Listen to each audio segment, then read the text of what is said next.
Yo, welcome back. Today's video, we're looking at 100 plus hours on the Elegoo Centauri Carbon.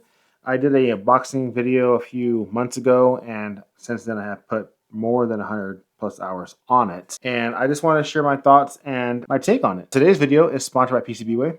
If you guys do not know who PCBWay is, they make some amazing PCBs. They can take your designs, your KCADs, your schematics, your BOMs, and then from there you can send them to PCBWay to create an actual tangible PCB. I wanted to use them as a sponsor today because we're also discussing 3D printing, and PCBWay also offers a great 3D printing service. So they can do things from PLA, PETG, so pretty much any material that you can think of that we use for 3D printing, PCBWay can do, and their machines are incredible. Definitely go check out PCBWay. Use the link in the description below to save some dollars off your first order.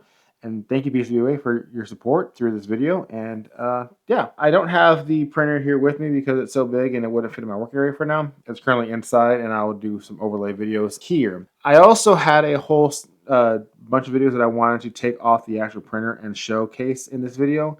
However, right before I did this video, there was an update for the Elegoo Centauri Carbon that I went ahead and updated, and I was unaware that it would also erase all the videos off of the actual printers. So keep that in mind if you guys have a Elegoo Centauri Carbon, because when you go to flash your firmware, if you have any videos on there that are not downloaded, it will erase those videos. So unfortunately, I lost all my time-lapse videos to showcase. Let's see here. We're going to get into a few things that I printed here and kind of the quality of my initial takes. This right here is a quick set lock style holder for lock picking.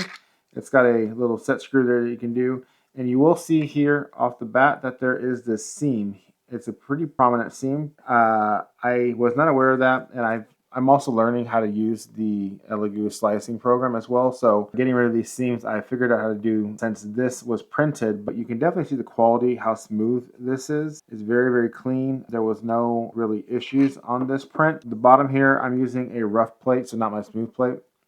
So that's why that looks so rough. And then here will be the top finished product right here. This was PETG. I've also printed out a few of these little guys right here. This is for the H4M or H2. These are, or just any pretty much SMA thread protectors that you may need.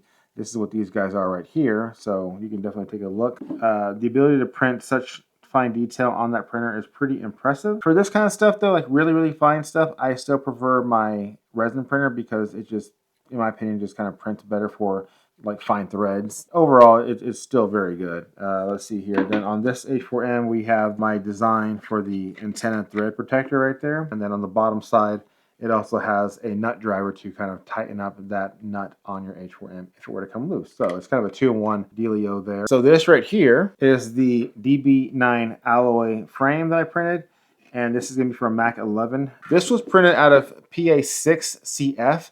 And because that, when I got the printer, that profile was not available on that, so I had to kind of create the profile for this print. It came out pretty good. There is some little kind of strays here right there, and again, I haven't filed this down and sanded it down yet. Once I get down to actually finishing up this project, I'll clean up quite a bit. Again, this was done in PA6CF. Right here too, I have kind of some stringing as well. This is 100% infill. Yeah, we'll just see how she holds up over time, and I will do a future video on this project. Now, for a large print, this is my kid for Halloween wants to be Yoshi. I was like, you know, it would be really cool if I 3D printed a Yoshi egg as your Halloween bucket. So we printed this out of PLA white, and then because the Elegoo Centauri Carbon does not yet have the multicolor head for it yet. Not yet. It is in the works from what I've heard, but it's not available yet. I just got the most accurate Yoshi green spray paint that I could find, and then just kind of tacked up the sides of it to kind of give it that Yoshi egg look. And this file I bought off of Colts 3D. I will link the artist below who designed it, but it's actually 2 pieces. The lid is actually being printed right now. It'll just fit in all this, and then I just blew it up to the max at what the printer could do. And get you a little closer in there, since it's so big, it actually is really well designed for it's got like these like textures, it's got like cracks in it. Even on the inside, it's got some textures there too. These kind of like cracks, and like almost like if you ever hash eggs, you know that inside of the eggs you can see all these veins of what carries the nutrients to the chick. This is fairly accurate for what an actual egg is because I hatch a lot of eggs. But yeah, this is the biggest print that I've done so far. This took 24 hours. And I did 20% infill on this guy. And then some other projects like we discussed just a few days ago, actually. Here on the 8.6 Blackout, if you watched my SIG video, you knew that I designed and made this turret right here for the SIG Tango MSR LVPO. Then I just used a custom label company to create my actual dope for this turret.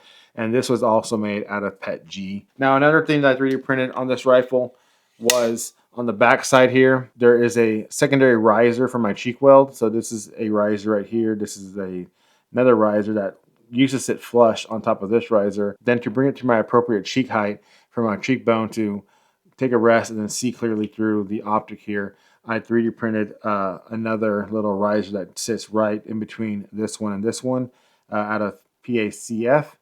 And that's what I used for that. That was 100% infill as well. So let's talk about some issues. I've had 3 failed prints out of multiple prints, and a lot of other prints were also kids' toys, fidget toys, you know, kind of articulating toys as well.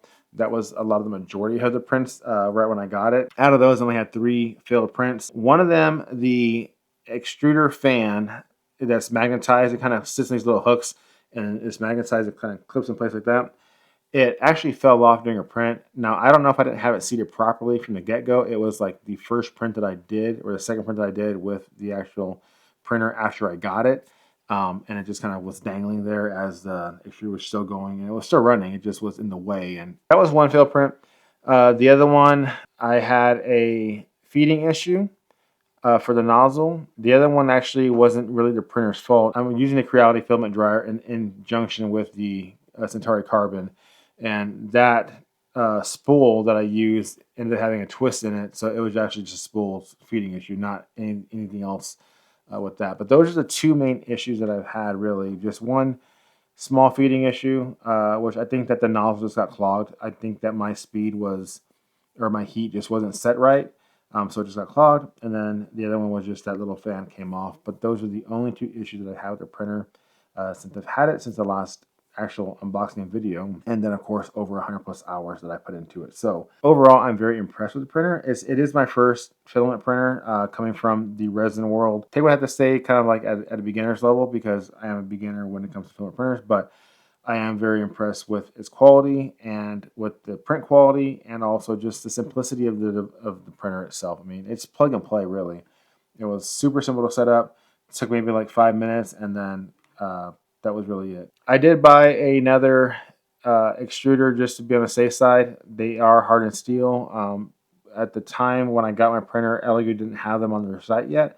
But then just a few weeks ago, I got one from Amazon for like 17 bucks. So I have a spare extruder in case if I need one. I hope that somebody out there finds this video useful if you're looking at either purchasing the Elegoo Centauri Carbon, or you already have one, or you're kind of like in this toss-up of like, you know, bamboo, whatever, compared to this one.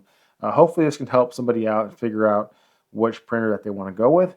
I will say that they also have a sale right now for the Elegoo Centauri Carbon for Black Friday. I believe it's like 80 or 100 bucks off. If you are in the market for a printer for Christmas or for now, then this is a great time to get one. Anyways, thank you for your time as always. I appreciate it. And don't forget to like, subscribe to other fun stuff. And I will see you guys in the next video.